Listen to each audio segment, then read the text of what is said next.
Good evening, everyone. Welcome back to the Sunday Club. Hope you've all had a good week. Hope you've all had a good weekend. It's 2 weeks since we did the last one because obviously I was at the game for England versus Ireland, so we're going to speak about that. But welcome. Great to be... Well, we only missed 1 week, didn't we, in about 11, but great to be back tonight. Hope everyone's okay. Just to let you know, I can't get the chat on the screen tonight. I don't know what's going off. I've tried it numerous times, but yeah, you'll just have to have the chat up in the traditional way, and you'll see me glancing off to the side tonight as I keep my eye on it, really. So you can see this week's poll is in the chat. I've just gone for it tonight. Can England win the World Cup in 2026? Because ultimately that's what we're all working towards now. So let's get some early predictions, and we'll probably repeat this in a 12 months time or something like that.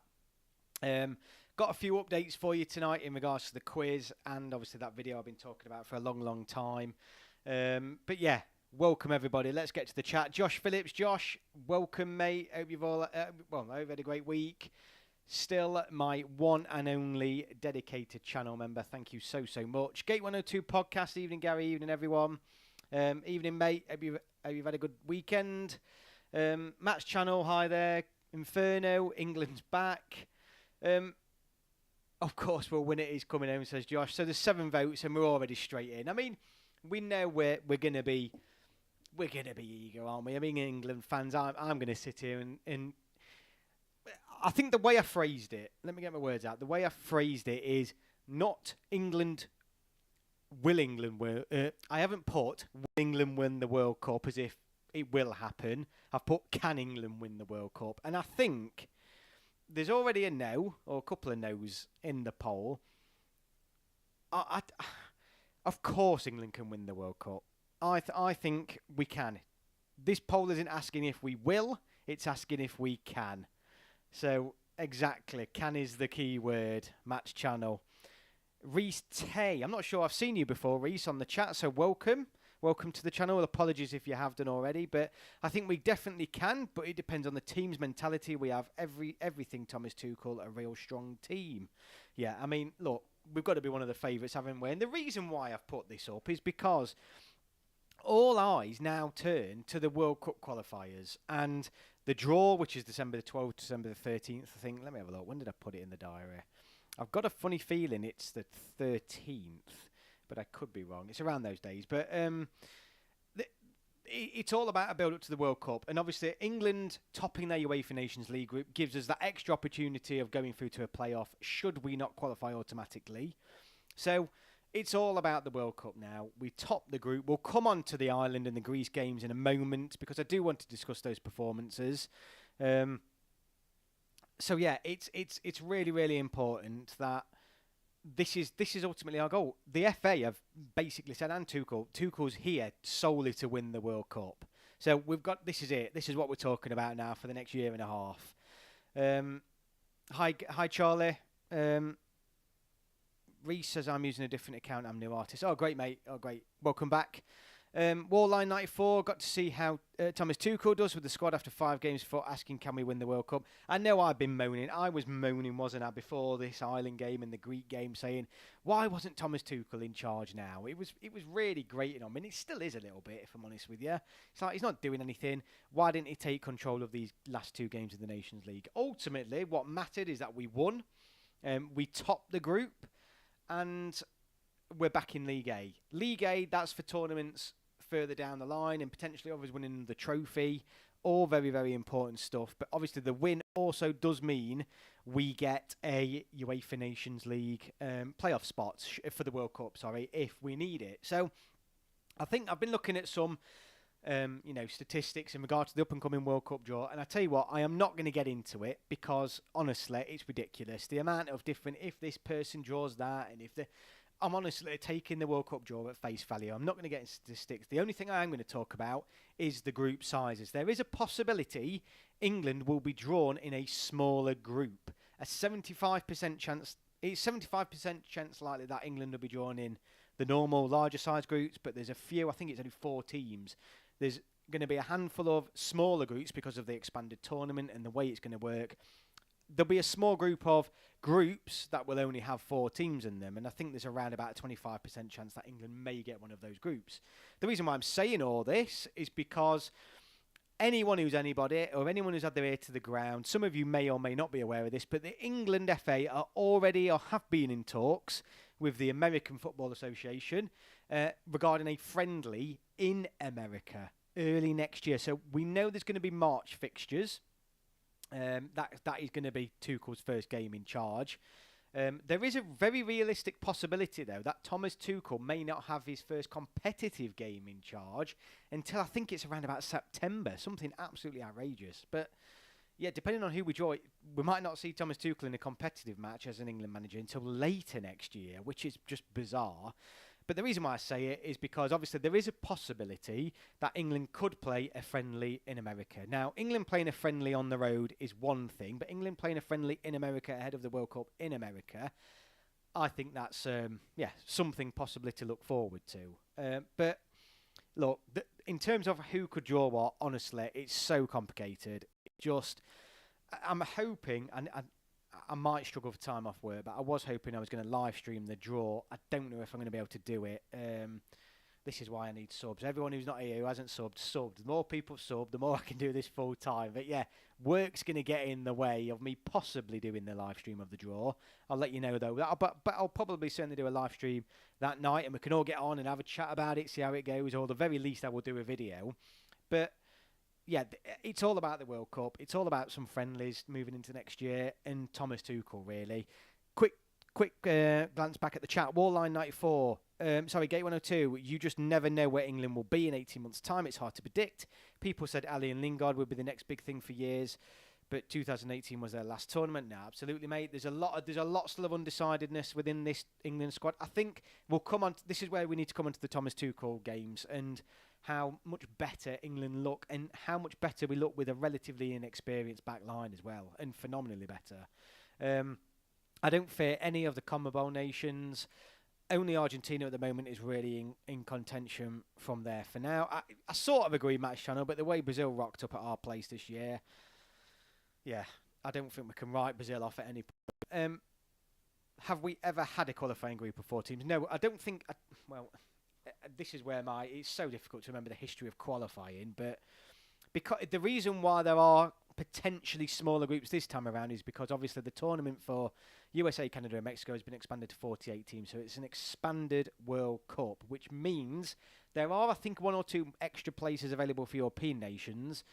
I just think it's the way it all works, that there's going to be some smaller groups this year and ongoing, so it'd be interesting to see if we get it, but I don't know. I think the important thing is that playoff from the UEFA Nations League could potentially be important, you know. We are going to be top seeds for the World Cup qualification group, which is going to definitely bode well because, remember, it is only the top team in Europe that qualifies automatically for the World Cup. I promise you now, you could have a World Cup on European teams alone. I've done my thoughts on what's harder to win, the Euros or the World Cup. You can say what you like about having a 48-team World Cup because essentially you're going to get teams like the Dog and Duck from somewhere in Southeast Asia that couldn't probably lace the boots as of a Slovakia or Slovenia who may not qualify for a World Cup, for example. But anyway, we're getting far too into politics. The point is you have to top the group to qualify. So that Nations League playoff is always a nice little buffer, isn't it? It's always a nice little buffer and potential opportunity to support us to get through, should we not do it. I mean, let's not forget how difficult it can be qualifying for the World Cup from Europe, given the fact that Italy have missed the last 2. So I certainly do not take qualification for the World Cup for granted, whether it's Thomas Tuchel or anyone. We've lost 4 times this year. Iceland's beat us, Greece have beat us, Brazil have beat us. I am not taking qualification lightly. Whoever we draw, it will be, as it always is for the World Cup, and as it should be, a very tough qualification campaign.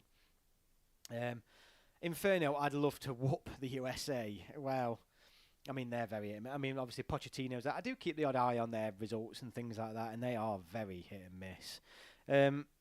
Stanners, hey up guys, love the show. Come on England, yes mate. Great to have you on. Matt Channel, prospect of 2 former Chelsea and PSG managers going head to head.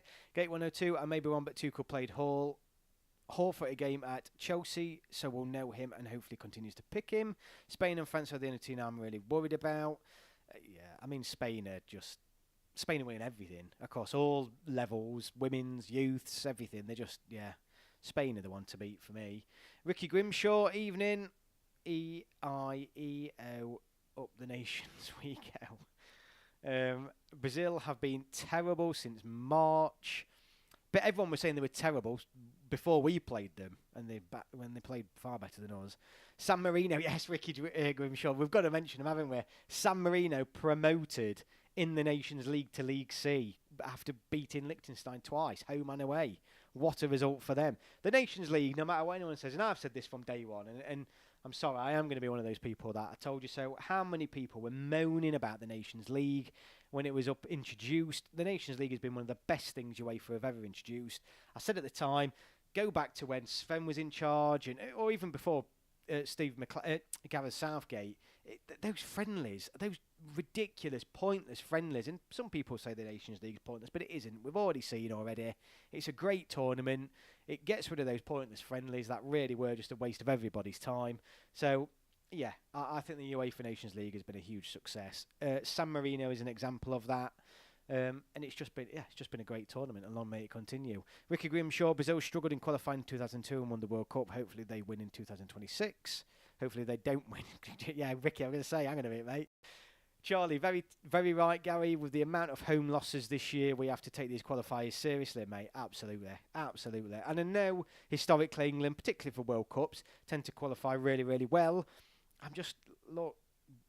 More disasters have happened in football. Bigger disasters have happened in football, than England failing to get out of a group. Yes, San Marino, says George. Gate 102, without the Nations League, that moment doesn't happen for San Marino. Exactly, mate, exactly. And let's be honest, the England-Ireland game was brilliant. We won 5-0. Everyone was saying, it was a bit of a waste of time. But that was the first competitive game England and Ireland have played against each other in nearly 35 years. It was a great day out. It was a great occasion. It's the first time I've ever been to an England home game, and they've had home and away pubs, like allocated pubs for the teams as well. It's just... I think it's been great. In fact, remind me, I want to talk about England fans abroad, how we're treated, and foreign fans abroad, how they're treated, but I'll come on to that in a second. I actually had that game on the other night, couldn't believe what I was watching. Mr. Pizza Delivery, England women versus USA, 5:20 on Saturday, best two women's team play at Wembley. Yeah, I think that'll be a good game, always is, isn't it? I think in the women's game it has that different edge though, doesn't it, given how strong the US are historically in the women's game. It allows competition and allows you to play against teams your level, says Gate 102. Could not agree with you more, mate. Let's bring Jamie Vardy back. Oh God, don't. I mean, he's been in the press again today. I've got so many friends who are Leicester fans because of the roughly part of the country I live in, and there's some of them who swear Jamie Vardy's better than Harry Kane. I'm not even joking. I'm not saying Jamie Vardy's a crap player. He's clearly a good player and probably should have won more caps, but he would never get in above Harry Kane, was he? San Marino in the World Cup playoffs and potentially 2 matches away from the World Cup, mate. Class. Well, would it be class, really? They'd be there and just getting battered, wouldn't they? Gate 102 podcast. As a Stockport fan, it's great to see homegrown players. Harwood Bellis made his debut and score. Him, Maynard and Foden doing the town proud. Mate, Harwood Bellis is class. I think he's the one player I've been really surprised at how long it's taken for him to get his first senior call-up, because at youth level, he was literally the player. He was the captain. He was the one who, he was the true leader in that dressing room. Really seemed mature for his age, but it just seems to have been one of the longer ones to come through. So it's great to finally see him get his cap, and thoroughly deserved. I mean, it does put a sort of spanner in the works, doesn't it, for Maguire and John Stones? I'm sure I was listening to the radio on the way back home that I think it's the first time in, was it almost a decade? Some crazy statistic where neither John Stones or Harry Maguire was in the England squad. So yeah, it really is like a changing of the guard, if you like. And I'm not saying John Stones probably more likely than Harry Maguire comes back in, but yeah, that back line, it needs to develop now. That's Tuchel's biggest job. Get your centre back pair, get your back four right. San Marino versus Fiji 2026 World Cup. For the World Cup draw, I don't care too much who we get. The harder the team, the better, as it can show if we are able to beat them. Madueke is underwhelming lately. Madueke in an England shirt has been class. Quality. Really, really good. Match channel, to be fair, Brazil are better than what they were before they played against us, but they are still only doing the minimum at the moment. Are losing Paraguay, drawing to Uruguay and Venezuela. Bagani, I want to get a difficult qualification group to prove our strength. Yeah, I all understand that, but at the same time, look, don't just let's just get to the World Cup, because honestly, let's just get to the World Cup. And I know I might be sounding a bit paranoid here. Look, I've been around football long enough to say World Cup qualification is not guaranteed. I just want as easy a group as possibly as we can possibly get. Bellingham was our best player in the 2 games. Yeah, I would go along with that, or one of the best players certainly. 2 years ago we had Cody and Dyer, as well as Stones and Maguire. Now we have Gay, Konza, Colwell, Branthwaite, Howard, Bellis and Kwanzaa. Yeah, there's got to be some of those that come in now and stay permanently, isn't there? I mean, Gay's marked his place down now, hasn't he? You can look at Mark Gay and think he's in.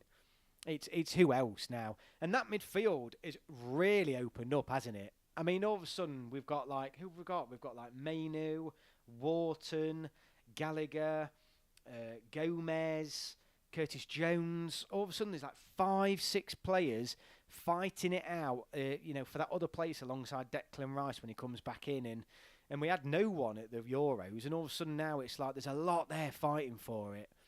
I'm fine with pretty much anyone that expects us to be in a group of 5. I expect us to be in a group of 5, really. Do you know when the draw is? It's the 12th or 13th of December, mate. Let me just double check. Mate, I've got a feeling I'm going to go with the Friday. When is... I think it's about... It's Friday the 13th, Omen. Friday the 13th. Let me see what time it is, though. I did have a look. 7 p.m. local time. No, hang on. 2026. I googled this the other day and it came straight up. It keeps giving me the local time of when the draw is going to be made. I'm trying to find out the. I've got a fee. Is it in the morning? Hang on. 11 a.m. So it's 11 o'clock in the morning on Friday the 13th. I don't think I'm going to be able to cover it, which is really, really annoying. But I can certainly do a video after. So yeah, Friday the 13th, 11 a.m. UK time. So get the radio on at work, or if you've got the time off, stick it on. It'll probably be on YouTube, if I'm honest with you, the draw. Panther King, we're just talking about England, really, and the draw and the World Cup, and about how it's not guaranteed that we're going to get there. The 7 players who didn't show, we played better without them, to be honest, and we still have so much quality. Brilliant, mate. Thanks for bringing that up, because he's going to bring us on to these 2 games now that I haven't spoken about yet. Tuchel's spoilt for choice, says Nozza. Absolutely, mate, in that central midfield area. I mean, who does he pick? Because, honestly, Curtis Jones, he did very, very well, didn't he? He did very, very well, but Mainu was doing very, very well. Gomez was doing very, very well. So, who do you go for? And they're all similar sort of players, aren't they? They're not very physically, imposing, but they're all very good technically on the ball. Why did you doubt the lads so much at the Nations League? To be honest with you, mate, I did, because those last 2 games before we went into the Greece Island games, we were just so bad, mate. We were so poor. Even that result in Finland, where we won 3-1, or wherever it was, we were terrible. We weren't that great. We weren't that great at all. We were absolutely shocking against Greece, and I just didn't see that much of improved performance, particularly the Greece game. I mean, it literally was night and day. And then when you started to see the withdrawals, all of a sudden you were looking at a very, very inexperienced England squad for that Greece game in particular, given the fact that Greece had such a strong record at home before that. They, let's be honest, completely outplayed us at home. It was just... I couldn't sit there and say England are going to go to Greece and win. It just wasn't. It just did not seem the logical thing for me to predict. And I'm glad I got it completely wrong. But I did say in my preview video, I wouldn't be surprised if England went there with a very inexperienced team and still beat Greece, because we all know the quality and the strength and depth that England have got. It just felt like it had been a long, long time since England had been in any sort of form, really, and particularly to put 2 games back to back against in terms of playing well as well. I just didn't see it, and I'm so glad I was wrong, because that performance in Greece was up there, arguably with England's best performance over 90 minutes this year. this calendar year. That was arguably our best performance over 90 minutes. You could maybe put the Netherlands game in there, possibly in the semi-final as a shout, possibly. I mean, there's not many others I can think of, though, where England played so strongly over 90 minutes, and it just came out of nowhere, and we were thoroughly the deserved winners on the night in Greece, and I think we made Greece look very average, and they're not average. They're certainly not average at home. Good teams have gone there in the past few years and not picked up a win, so it was an amazing result. Ireland, it was a bit... the first half was terrible. It was really, really terrible. One pass, literally, one pass changed the whole game. Harry Kane's pass changed the entire game, the penalty, the sending off, and then that was it. The floodgates opened. But it was starting to look like one of those nights. I did start to think, are we going to be... Are Ireland going to get a draw? You know, it did sort of feel like that. The crowd was a bit flat. It was turning into one of those nights. So, yeah, it was just... it just went our way in the end, and you can't fault, end of the day, a 5-0 victory, whether it's against 10 men or whatever. But it was just a performance I wasn't expecting. And England, thank God, topped this group, because it'd have been a shambles if we didn't. Josh Jude was absolutely incredible against Ireland. Absolutely, mate. He was good.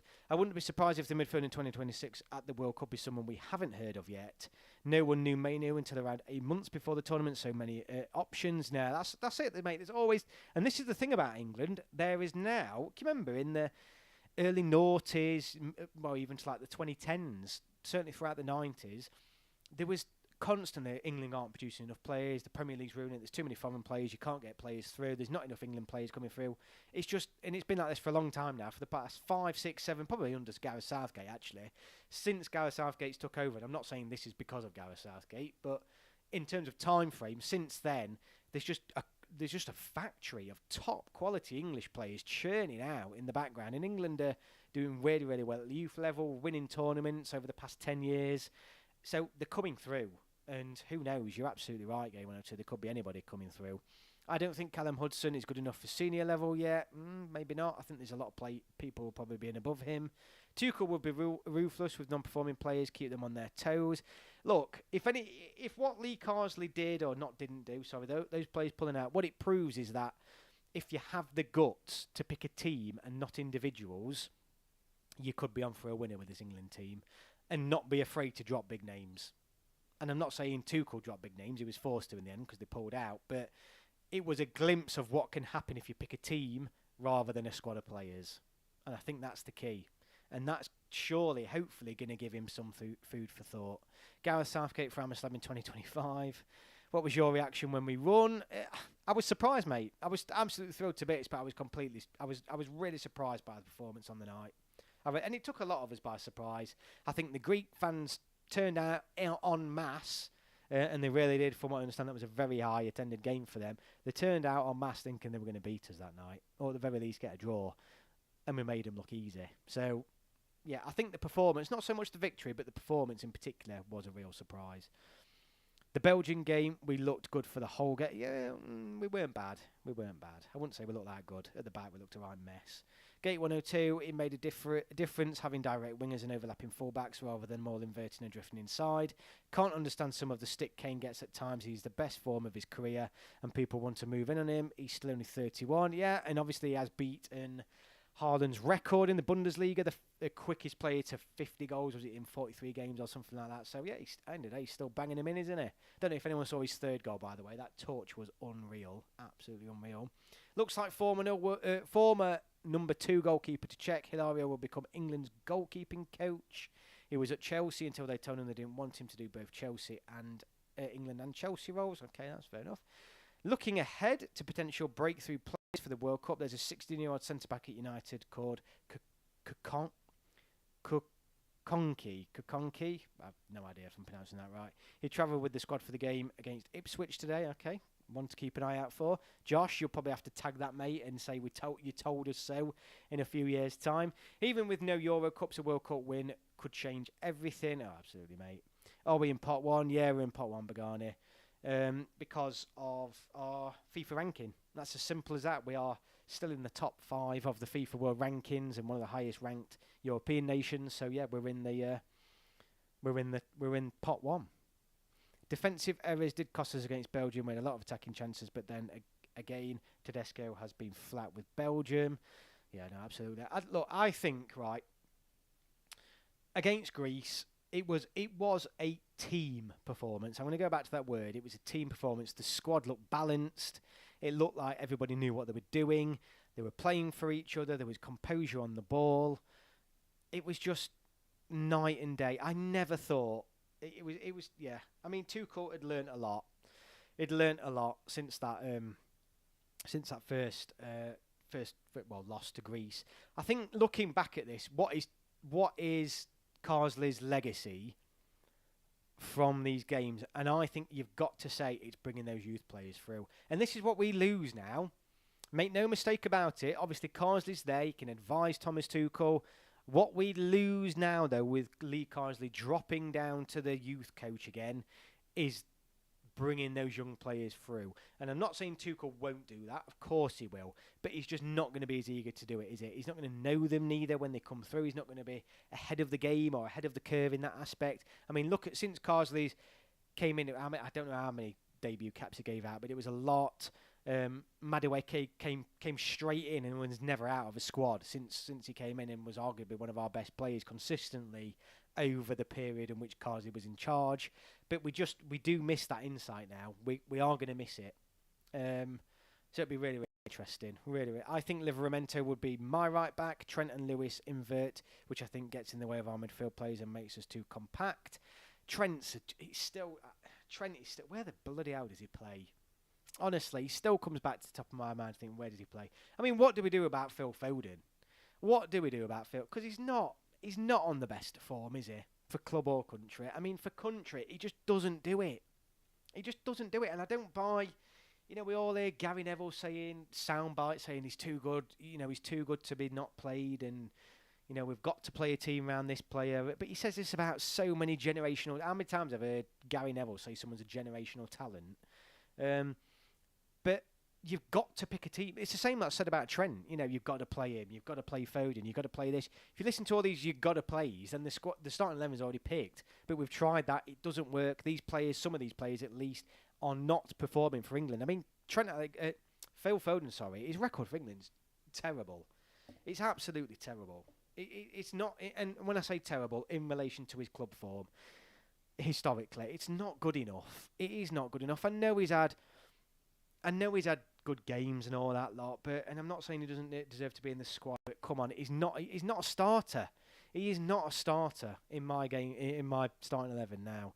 I'd play Trent at centre mid or right wing back, says Matt's channel. Bagani, Foden on the bench, and Anthony Gordon on.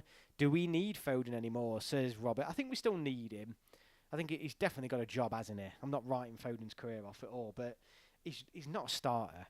Jared Bowen has been one of the best players in 2024 when he's played, was class against Belgium, did well coming in the Euros and did well in the Nations League campaign. Gate 102, right, I have never agreed with anybody more than that comment. And that is probably going to win you of the week tonight, because Jared Bowen has been criminally underrated this year. Absolutely. For in an England shirt, every single game he's come on, he's been absolutely brilliant. And I mean that, phenomenal. He's been such a good player.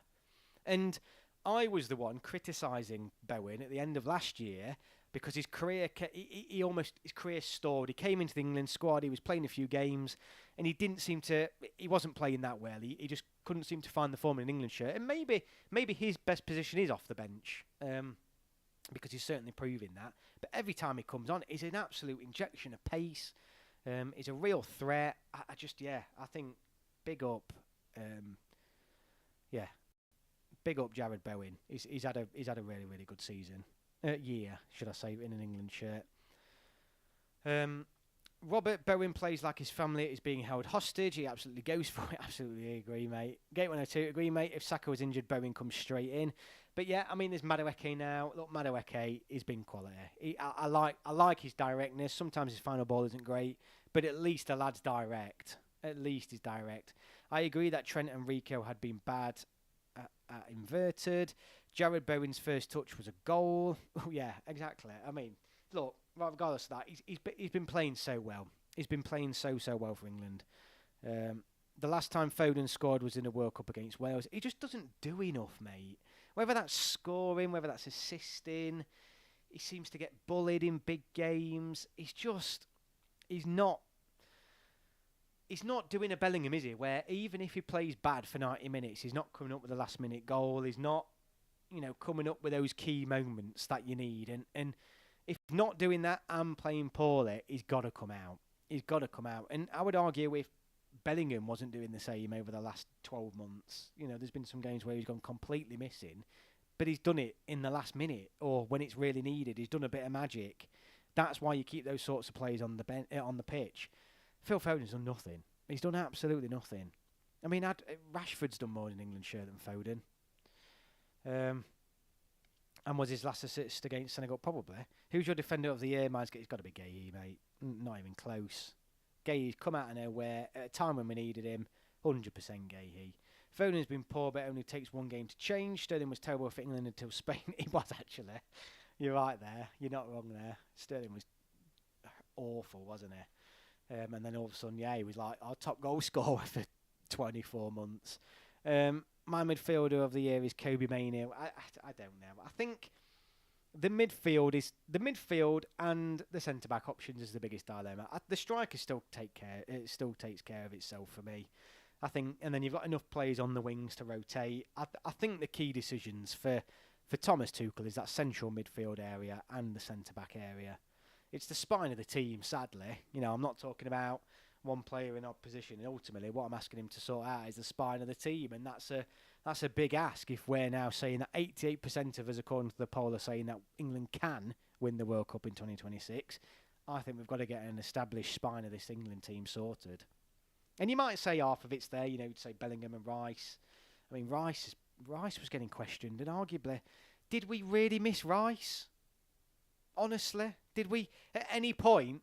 Nobody looked at me? No, I didn't see any comments. Nobody saying England's missed Rice in these Greece and Ireland games. I don't know what Rice would have offered. And I know at the minute I'm going in and Declan Rice every chance I get, really. But look, I forgot he wasn't there. Bagani, my forward of the year is Saka. Unpopular opinion. No, Saka's classmate. Gate 102, some players see England as too much pressure, that they perform worse. Maybe Foden is one of those players. Yeah, I mean, it was interesting Harry Kane's comments, of course, leading up to these matches. They definitely need speaking about. Players dropping out against Greece was a blessing in disguise. Just made it apparent how deep the England squad really is. Absolutely, mate. And you've got to have that competition. I mean, if you remember, Sterling apparently at the time dropped himself, saying he wasn't in the right time frame of mind to be called up. And then since then, he's never been called back up since. So, yeah, and I think that's how it needs to be. I wouldn't rule out Foden under Tuchel yet. No, I'm not. I'm certainly not. But he's got to do a lot more, mate. And he certainly won't be starting for me. Walker is at his day. Interesting point, because a lot of people were saying that this weekend as well with Man City's result. Losing his speed, which made him king of defenders. He's not fully lost his speed though, has he? But I think I said before the Ireland game in particular, I want to see Kyle Walker come out, and because the three young players we had in at the back had done really well against Greece, and I thought let's just chuck a completely fresh young back four in there. And I sort of agree. The experience is always key, but now's the time, isn't it, to start getting that back? Because we don't want Kyle Walker in our back four, do we, going into the World Cup? I don't. And as much as he's been a top quality player for England, I'd like to see a different back lineup without Kyle Walker in it for the World Cup. Yes, definitely without controlling the first half against Ireland, we only scored that many because of the red card. Also, Rice was genuinely injured. He didn't choose to drop out. No, but what I'm saying is, did we miss him? And I'm pointing out about that Greece game in particular. Not so much the Ireland at home, but in that Greece game away, I weren't thinking, hang on a minute, we've got a really inexperienced central midfield here against a good Greek team that doesn't lose at home, who are destroying the group. I just, I don't know. I think there's a shout for dropping Rice. Not permanently, but just not to start him in the starting 11. And I know that is a really unpopular opinion. Who do you think is your worst player of the year? Mine's either Foden or Rice. I wouldn't disagree with either one of those two, really. Gate 102 podcast. There's been a change in the core of the team in 2024. Players like Henderson, Walker, Trippier, Maguire, Sterling, all gone. Be interesting who steps up. Honestly, I would say Walker is the best England right back of all time. Not saying that he's the answer right now. Yeah, I'd certainly put him up there. I think put some respect back on Jordan Pickford's name as well. I keep saying it. Jordan Pickford is easily England's best ever goalkeeper. Best ever. That's an hill I'm dying on. Honestly, easily the best ever goalkeeper England's ever had. I rate Walker, but if he's starting to lose his pace ever so slightly, he's only going to get slower probably. Josh Phillips, haha, no way should we drop Rice. Mate, I'm telling you, I'm still angry at Declan Rice for his performances at the Euros. And that's a really weird thing to say because everyone was shit. And Warner is angry at everybody else. But I don't know. For some reason, I genuinely, I'm not hiding it, I have genuinely got a problem with Declan Rice at the minute in my head. I just don't think he's been the player that we all think he should be or has been or supposed to have been this year. And I look at that Greek game and I just think we missed nothing. We missed absolutely nothing, Rice not being on that pitch. I can get on board with second, but better than Gordon Banks. Mate, Jordan Pickford has done everything he possibly can to get England over the line. Rice was poor at the Euros because he had to do both roles in midfield and he was the only person in the team capable of winning the ball back. Sort of, mate. Yeah, I do agree that he was left a bit isolated, but he wasn't the only player there in reality, was he? I don't know. Look, I get it. I'm being very harsh to him, but I'd send it as a message to him. You know, we've just gone to Greece, got a very, very good result. You've got those 5 players. Who is it? Gomez, Wharton, Mainu, Curtis Jones. Who else was there? There was somebody else who I mentioned. You know, all these players coming through, and you just think you've got to fight for your place, Rice. No one's guaranteed a place, and he's not been consistent. My defence in World Cup 26, left back Colwell, left centre back Gahey, right centre back Stones, right back Trent. How old will John Stones be in 2026? Rice got stick against Greece, but he had 8 attacking players in front of him. Agree that he's not been brilliant though. Yeah, and I agree with you about the Greece game. He was he was literally rounded on, wasn't he? But it just felt like another nail in the coffin for Rice in an England shirt over the past 12 months for me, really. But look, I get it. I'm not saying he's a bad player. I've been really... He's the player who's frustrated me the most. I think he's frustrated me the most because he seems to be the one that's been most immune to criticism. No matter what happens, no one's ever debating Rice's starting position in this team, and I think that's what's annoyed me the most. I'm just thinking, well, hang on a minute, he's consistently playing poor, or he's had quite a number of games where he still needs to be called out on it. I hope Gomez is in Tuchel's plans. I can't see how he's not going to be. I think he'll definitely keep looking at him. Curtis Jones fits well into the senior squad. He does fit well in. Bit quiet in the Ireland game, though. I did think he was a bit quiet. I was looking at how old John Stones is going to be, wasn't it? 2020. I mean, he's 30 years old now. John Stones is 30 years old now, so he'll be 32. John Stones will be 32. I mean, it's not old for a footballer nowadays, is it? But he will be 32 by the time the next World Cup comes around. 31 next year. If we are in a penalty shootout at a World Cup, then don't worry because Pickford knows what he's doing when it comes to penalties. Josh Phillips, it's because he's not been that bad and there isn't anyone near as good as he is. Yeah, okay. Fair. Yeah, I think he has been that bad. I don't know, Josh. Honestly, you're going to have to keep trying to sell him to me, mate. And I'm not saying... I keep going back. I'm not saying he's a bad player. I'm just... I just don't think his position needs questioning more. Not permanently, but I just think a shot across the bow, if you like. Let him know that, come on, mate, pull your socks up. The Match Channel, I agree. He looks one of our only players who can control the game and receive the ball in those tight spaces. I think Kane's birthday is August. I bet World Cup 2030 will be his last tournament. I can't see Kane being here in 2030, mate. I know footballers play, players who look after themselves now can potentially now play up until the late 30s, but I mean, Summits is seriously wrong if Kane is still leading our line in 2030. I mean, Harry Kane, I'm a big Ollie Watkins fan. Big Ollie Watkins fan. I think he does really, really well when he comes on for England. But there is still a problem with Ollie Watkins as well. And I think there was a mental statistic that said Harry Kane had more touches or more shots on goal or both than what Ollie Watkins did. And he had like half the time on the pitch. And I think after Ollie Watkins' goal, he didn't touch the ball, I don't think, for 50 minutes. So the idea that Kane gets the abuse he does because he's not involved in the game, it's like playing with 10 men.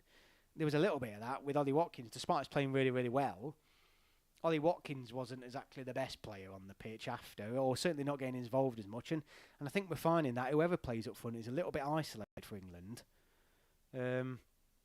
So, but Kane shows what he can do. At the end of the day, he is the record goal scorer. That pass against Ireland shows that he's certainly a much better player to link up play. I'm hoping for an England versus Argentina fight. I'd hate that, mate. No, it's fair enough, Josh, and I completely get it. And I know my opinion is probably very unusual and not very common, but yeah, I have got it in for him. And I don't know why. I'm just being honest. I've genuinely got it in for Declan Rice this year. But Garnet, honestly, I couldn't think of anything worse than a England-Argentina World Cup final. I genuinely mean that, because if we lost, I don't know if I could bleed and live with that. That would be hell. But at the same time, if we'd win, it'd be the greatest moment of my life. So I don't know if I could cope with those two extremes. I think we've had this discussion before on a live stream. JT, thank you so much, mate. How are you? Hope you've had a good week. We need to realise what a gem we have in Kane, yet some people are trying to tell him that he's past it. He's certainly not, mate, is he? He's certainly not. And I think it's worth pointing out that. And the reason why I pointed out Ollie Watkins' contribution after the Greece game is not to criticise him by any means. It's just saying he doesn't bring that much more than Kane in terms of being heavily involved with the play. I know Kane does come deeper, and he does get involved more than what an Ollie Watkins would, and that maybe sometimes leaves us short up front. But you just can't. There's a lot more. I've said it before. There's a lot more to Harry Kane than his goals, and he wasn't. Arguably, he wasn't fit at the Euros, but he's such an odd one, because there were certainly games where he did feel like we were playing with 10 men at the Euros as well. So it is a real tough decision. JT, I sort of get you, but at the same time, it's his game, isn't it? I mean, this has been going on for probably what feels like 3-4 years now. People saying he needs to stay up front, and apparently he is, but it's not his game. So it's about who plays around him, isn't it? It's about those wingers that play. It's about that number 10 he plays. It's more about us adapting to Kane's game than the other way around, because he's not going to stay up front, mate. When people criticised him in the Euros for coming deep, there weren't any runners in behind, to be fair to Kane. Exactly. And he does it at club level, and he does it. This is what Harry Kane does. He drops deep. He always does. It is literally his game. So either we adapt it or we don't. The difference is with Ollie Watkins, that's not his game. He stayed up front, and I've just read out a statistic where he didn't touch the ball for 50 minutes after scoring, or something absolutely. It was a real crazy statistic after the game. I heard it on the radio, and it was just that's the difference. This is why I don't think Foden can play on the wing, as he doesn't run in behind. No, exactly, mate. I agree. Bowen does, and it's been. Yes, JT, thank you. Please hit the like. If you're new here, by the way, and you're not subscribed, well, 1, subscribe so you can comment in the chat, and 2, it helps me out massively. So yeah, hit that subscribe button if you haven't done so already. These are weekly live streams that we do on the channel every Sunday, 7:30, give or take. I've got some news for you guys, actually. Let's go on to a few bits and bobs. Not housekeeping. Well, maybe housekeeping. Right, next Sunday, I will definitely be... I would definitely be streaming next Sunday. We'll probably have a little chat about the England women's result as well, because obviously they're against the US. Next Sunday I'll do it, and I will plan I'll plan. That's when I'll do the dummy quiz run. So I'll set up one question. I'm going to try and get a TV behind me here, and we'll do a test run of the quiz. The quiz, of course, we are planning for the 22nd. So 22nd of December. I'm doing an end-of-year England quiz. It's going to be probably around 20-30 questions on England's calendar in 2024. So please join us for that. But next week, if you want to see how it works, or at least watch back on the live stream, join that, and we'll do a little dummy run next week. So next week I'm on. on the 1st. The Sunday after that, I'll be live as well. And the Sunday after that, the 15th, I won't be because, hear me out, I'm just realising how this sounds on an England fan channel, but I am actually going on a short city break to Edinburgh. Yes, I am going to Scotland for a winter break. One, because I've never been.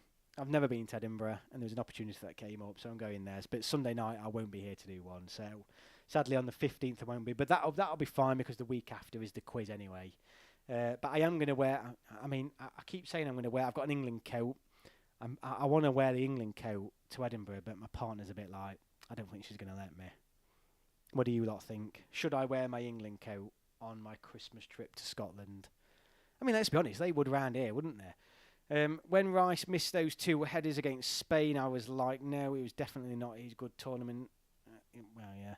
Enjoying a bit, or are you going to the Fringe? No, mate, I'm just going for like the Christmas markets and a few bits and bobs like that. I'm not really just going for a look round. Like I said, I've never been, so never been to Scotland, full stop. So that proves again how English I am. I've never been to Scotland, so I thought, you know what, we'll nip up there for a few nights. But I'll represent. I want to represent. I'll be going up there. I want to go up there with my England stickers, my Channel England football stickers, stick a few of them around. And yeah. And I'll wear my England clubber. Speaking of that, I am also, in the next couple of weeks, going out on a fancy dress as for a friend's night out, and I'm going to go with Mike Bassett. So what I'm going to do, and this is what I was thinking of. So as I said, there is going to be a prize for winning this quiz. Now I've bought a jacket, a Mike Bassett style, you know, the red and white one. I'll show you later. You'll see it. I will be taking some Benson edges with me, mate. But after it, I'm going to give away, as part of the quiz, a few packs of my stickers, probably some chocolate for Christmas. I'll chuck in the Mike Bassett jacket I have as well. And then, who knows, a few bits and bobs. But I thought, you know what, I'll chuck that in as a little prize pool as well. And it's classed as a small jacket, but I tell you now, it's not. I bought it as a small. I'm not small. I'm like a medium/large, and it's massive. It's absolutely massive. The design is a baggy one, so don't worry. It's a bit of a one-size-fits-all, if I'm honest with you. But yeah, it's. I just thought it would make a really, really good prize. What I would say though is, I am going to put a little asterisk because I want to make this worthwhile. I'm aiming for at least 10 of us on the quiz on the night to justify a prize. If not, I am going to save it and then do as like a giveaway at another point because, yeah, I don't want to do a quiz. I will still do the quiz, but for a prize to be given out, I'm going to put a target in terms of participation. I'd like to get at least 10 of us on the stream. So, yeah, watch this space. But yeah, I'm putting a nice little hamper together. Are you planning to go to an England game or two in the world? I absolutely, mate. Absolutely, I will be. I really want to go. Really, really want to go. It'll be the first World Cup. It really will be a bucket list for me. Seeing England at a World Cup, it is definitely on foreign soil. Shame it's going to be in America. But yeah. Robert, Edinburgh's ace. Well, great. I'm looking forward to it. I have heard it's a nice city, to be fair. Take some Benson edges. Yeah, Bagani, I'm going to save up for World Cup 2026 ticket if the time schedule is on the UK side. I'm going to work so hard to win the quiz for the Mike Bassett jacket, says Gate 102. Josh, that's epic. I wore an England shirt in Scotland the day before Euro 2020. Nobody said anything until I went on a ferry. Better start revising, says Gate 102. I need to win that now. The day before the Euro. Mate, I'm going. I'm taking my England jacket. Funny enough, I watched Mike Bassett last night. Usually watch it once a month. Mate, it's quality. It's so good. It's so good. I will keep an eye out on my community page because I'll put a photo. I'll put a photo on of the outfit, my fancy dress when I go out. I don't want to put it out yet because the lads who I'm going with, you've got to turn up and it's a surprise, so none of them know. And I don't think anyone watches this channel. So yeah, not any of my mates anyway, but... yeah, they don't know I'm going as Mike Bassett, so I've announced it here, but I'll not put it out because I think they might see a picture. Funny enough, I watched Matt's channel. I made sure I ticked off the England World Cup bucket list before they expanded the format. Yeah, Gate 102, how do you access the community page? For some reason, I can't access it. As you go into my channel, mate, if you go to my channel, there should be a community tab that you can access. So yeah, you just go to, I don't know if this will work actually if I show you this way. So if you go to there, hang on a minute, I can't see, yeah, there, and then you scroll over, there should be a community tab, and you'll see it there. So yeah, have a look. Let me know if you find it or you struggle to find it. But yeah, I'll stick it on there and probably on my Twitter as well. I'll stick it on my Twitter. Okay, it's 50 minutes. Let's have a look at the poll because I've not had a look at that in a while. Let's expand it. Can England win the World Cup? And again, for those that are joining us, this isn't will England win the World Cup before anyone starts saying typical arrogant England fans. This is can England win the World Cup? Do we have a chance? 90% have said yes. 10% have said no. I think that's fair. I definitely think that's fair. England Player of the Week. Stick some comments in. I'm chucking Harry Kane in for an hat-trick. Anyone scores an hat-trick should win it for me, but I'm open to all suggestions. It's a democratic party here. Tomorrow will be exactly 2 years when England drew 0-0 with the USA. It was also the first I went to the stadium for the game. That kicked off at 10 p.m. local time. Mate, it's mad. JT Smith, should England look for alternative to Rice? Look, with England or any team should always look for an alternative to every player. That is the sign of a good, strong team. Wow, already 1 month. Keep up the great Josh. Thank you so much, mate. 1 month. I can't believe that's flown by. Right, just very quickly, because I have obviously all promised you this documentary I'm working on. I promise you, I am still working on it. It is just taking considerably longer than what I thought, and this is my naivety. I've never made anything this big before. Filming on locations. I'm trying to make my way through the 6 things. I did some more filming at the England-Ireland game. Just bear with me. I am trying my hardest to get it out before Christmas as like a Christmas bonus episode. It's going to, again, I keep going on about it. It's going to be about an hour long, but please bear with me. I'm aiming for Christmas. It might even be after that now, but I'm trying my best to get it out. I'm really enjoying making it, really enjoying making it, which means hopefully that love will translate over to you guys when you watch it, and you'll see the love and the passion that's behind it and enjoy the content as well. My appearance as Mike Bassett may show an appearance in that documentary as well. But yeah, it's I promise you I am working on it. I'm trying not to give false promises now, but it is something I've really sunk my teeth into, and I want to get it right. I don't want to rush it, and all of a sudden I've got like this really detailed intro, and then I don't want to rush the main body of it. So just bear with me, guys. Just bear with me, and I am trying my hardest. Harry Kane Player of the Week for me. Has to be, really. I couldn't agree. Kane Player of the Week, but also a shout out to Sackett, yeah, definitely. We'll also say Bellingham that scored tonight, says Matt's channel. Nice bloke, good defensive mid, but not quite good enough on the ball against the best team, says JT Smith. I believe he's on in regards to, who's he on? Who are you talking to there, mate? Gate 102, I'll make sure to give you a shout on the pod when you finish it. Can't wait to watch it. Thanks, mate. Hopefully, WW3 won't break out before the World Cup. Hopefully not, mate. Hopefully not. Politics can get messy, can't it? Right. I'm going to... Oh, hang on. What have we got? I think that's it, isn't it? Oh, Rice again. Okay. Right.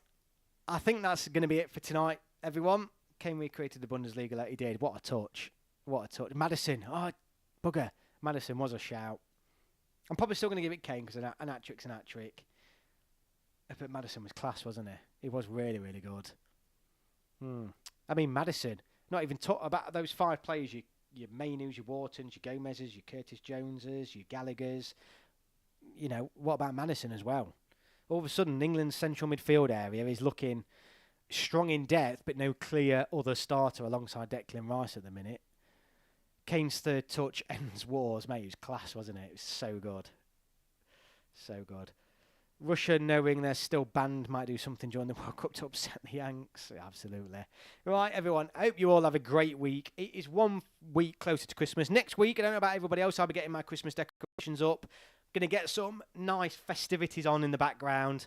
So watch this space. Next Sunday, we'll get the mince pies out and start getting festive.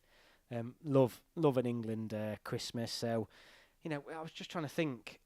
obviously the World Cup, when there was the England playing at Christmas, but it'd be nice, wouldn't it, if England played more games around Christmas time? I loved it that year. But anyway, thank you all so much for watching.